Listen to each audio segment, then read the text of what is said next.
In this new Ultimate Team series, I make the best team I believe possible, picking players from all eras of NBA history. It isn't just about how talented the teams are, but I'm also trying to build teams that would gel and execute well together. Today, we're looking at the Ultimate Celtics team. Before I get started, here are the rules you need to know. To build each franchise's ultimate team, I will be picking a starting 5, a second unit representing each position, and then 3 additional rotation players at any position I choose. In total, there will be 13 roster spots. It's worth mentioning that I will not simply be building these teams based on how talented each player is, but I'll also be factoring in how well these players would do together as teammates. So without further ado, let's get into it.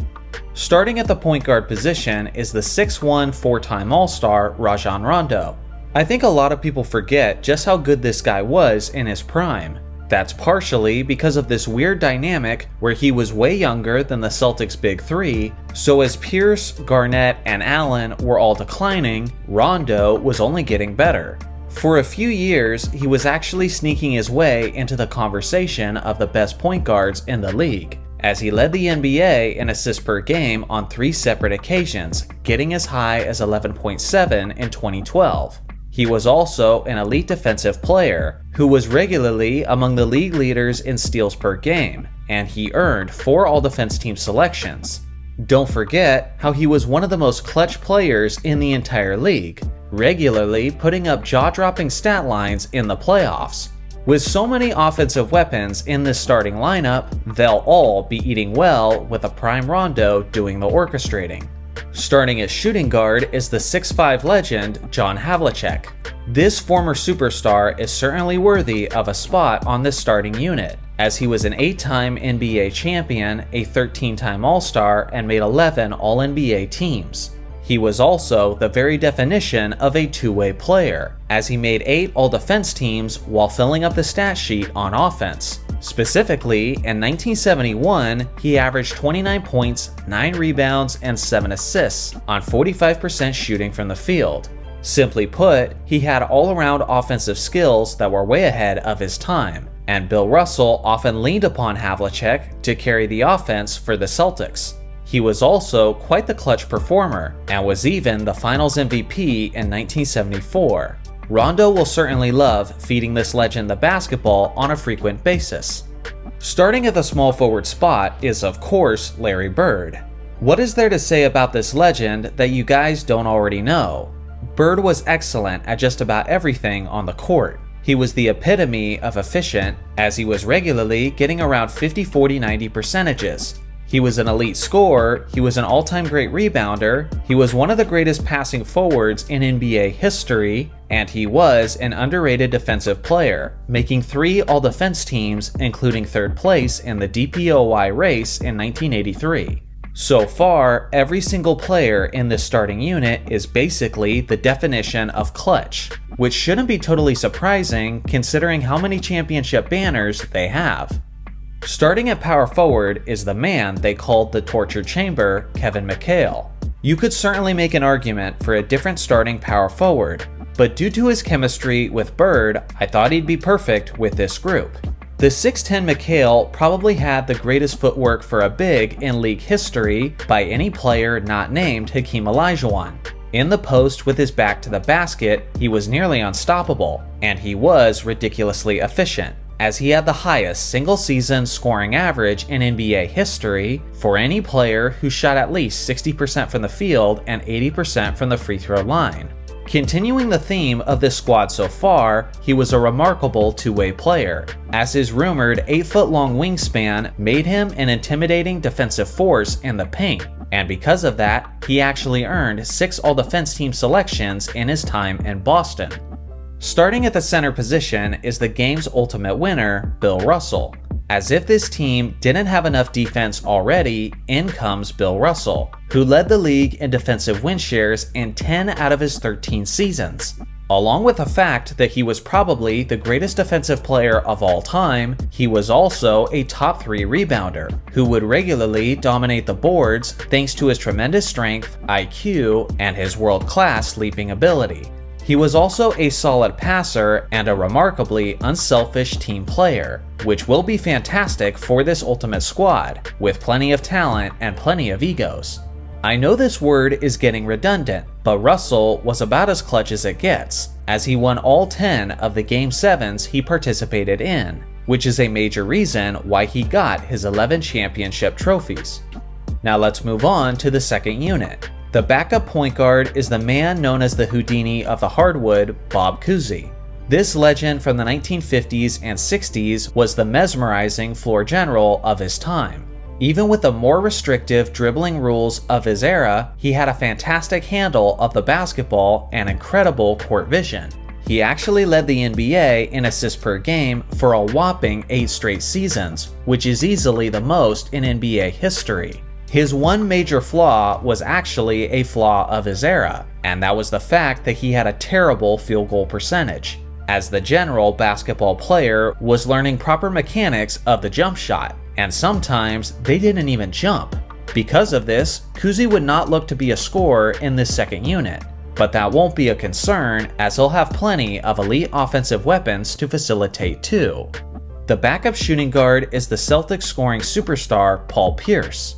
When people think of Pierce at his absolute best, they usually think of his Finals MVP performance in the 2008 Finals.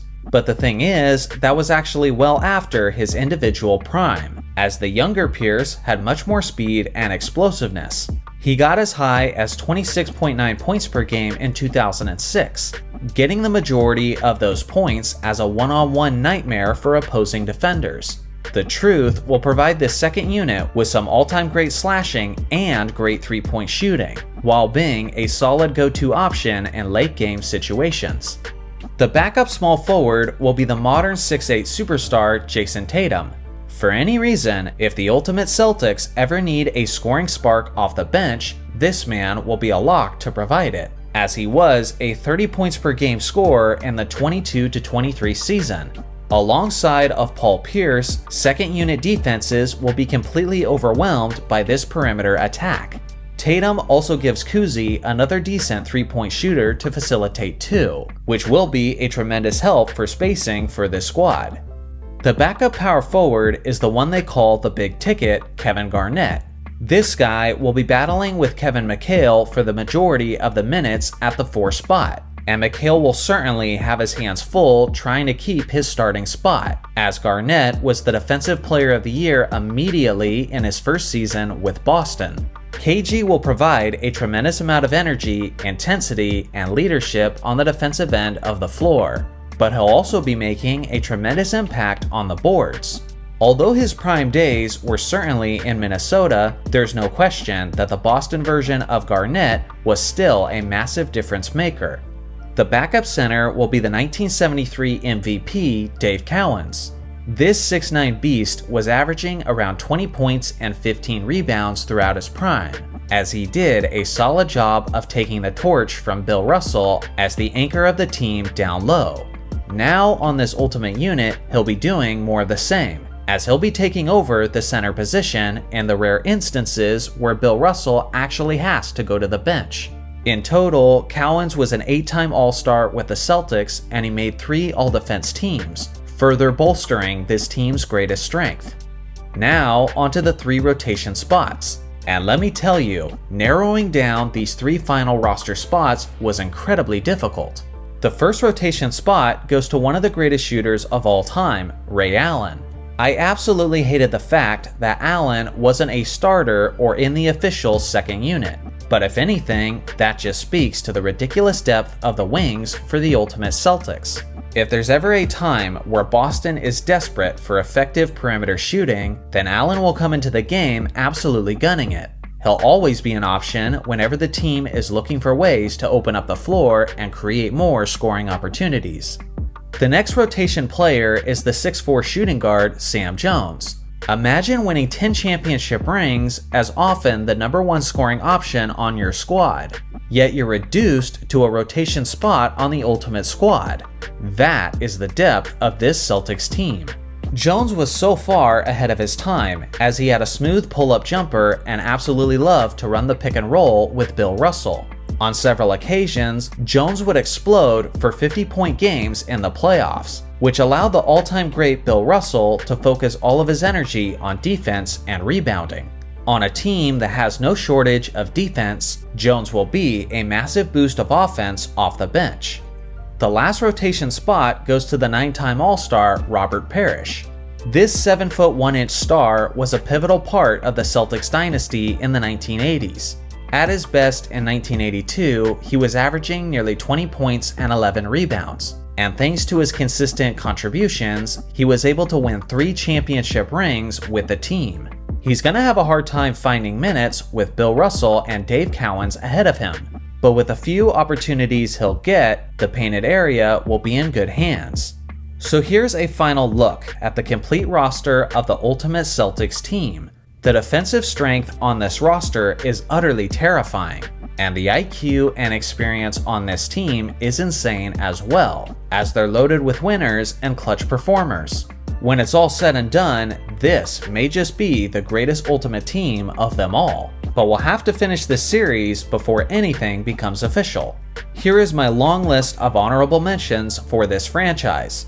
I gotta admit, it kinda makes me sick to my stomach that guys like Dennis Johnson and JoJo White had to be left off the roster. But seriously, who the hell was I supposed to replace? It's simply a near impossible roster to happily finalize. But with that being said, let me know how you would shake up the roster if the decision making was up to you. So what do you guys think? Will any Ultimate team be able to beat this one? I look forward to hearing your thoughts in the comment section below. Thanks for watching as always, make sure to like and subscribe for more basketball content, and I'll see you guys in the next video.